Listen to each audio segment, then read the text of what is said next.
کہ اللہ تعالیٰ تو قرآن پاک میں خود حوصلہ افزائی فرماتے ہیں۔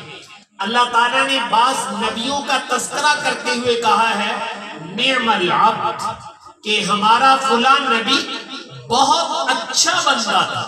اللہ تعالیٰ تعریف کر رہے ہیں۔ کسی کی تعریف کرنا یہ در حقیقت اس کے حوصلے کو بڑھانا ہوتا ہے۔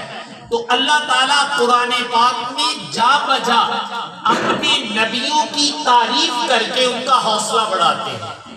رسول پاک صلی اللہ علیہ وسلم کو آپ دیکھیں تو آپ بھی اپنے صحابہ کرام کی بعض مواقع پر تعریف کر کے ان کا حوصلہ بڑھاتے تھے۔ میں ایک واقعہ آپ کو سنا دیتا ہوں۔ آپ لوگوں نے حضرت عمر رضی اللہ تعالیٰ عنہ کا نام سن رکھا ہے۔ اللہ نے کتنا اونچا مقام عطا فرمایا تھا۔ رسول پاک صلی اللہ علیہ وسلم کی خدمت میں آنے سے پہلے وہ خود بیان کرتے ہیں کہ زمانہ جاہلیت میں میرے والد مجھے اونٹ چرانے کے لیے بھیجا کرتے تھے۔ جنگل میں لے جاتا، پہاڑوں میں اونٹ چرا کے جب شام کو واپس آتا تو اونٹ ابھی ان کا پیٹ بھرا نہیں ہوتا تھا۔ والد صاحب دیکھتے کہ اونٹ جو ان کا پیٹ تو ابھی بھرا نہیں ہے، ایسے لے کے آ گیا ہے۔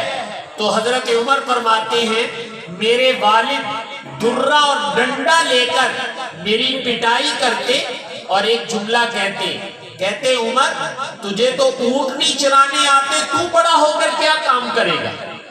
تجھے تو اونٹ نہیں چرانے آتے، آئندہ تو کیا کام کرے گا؟ ناراض بھی ہوتے اور سزا بھی دیتے۔ لیکن یہی عمر جب رسول پاک صلی اللہ علیہ وسلم کے قدموں میں پہنچے ہیں اور آپ نے ذرا تربیت کی ہے، ماں باپ کی باتیں تو یہ سن رکھی تھی کہ عمر تجھے تو اونٹ نہیں چلانے آتے، تو کیا کرے گا؟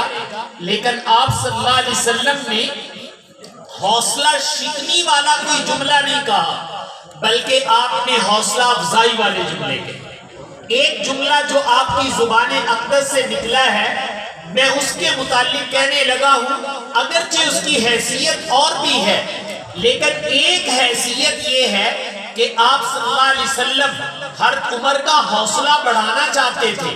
تو آپ نے حضرت عمر کو کیا ارشاد فرمایا؟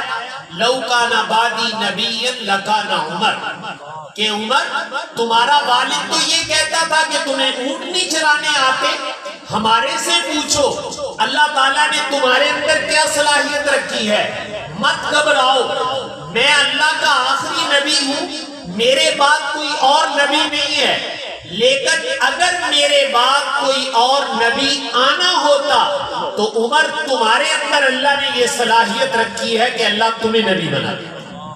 یہ رسول پاک صلی اللہ علیہ وسلم نے جملہ حضرت عمر کے حوصلے کو بڑھانے کے لیے کیا تھا۔ اور پھر حضرت عمر کا حوصلہ کتنا بڑا ہے کہوں تو بے جا نہیں، کہ فرش سے اٹھے ہیں اور عرش تک پہنچ گئے ہیں، اور مورخین یہ لکھنے پر مجبور ہو گئے کہ اگر دنیا اسلام میں ایک عمر اور پیدا ہو جاتا تو پورے روئے زمین پر اسلام ہی اسلام ہوتا، اسلام کے علاوہ کوئی اور مذہب نہ ہوتا۔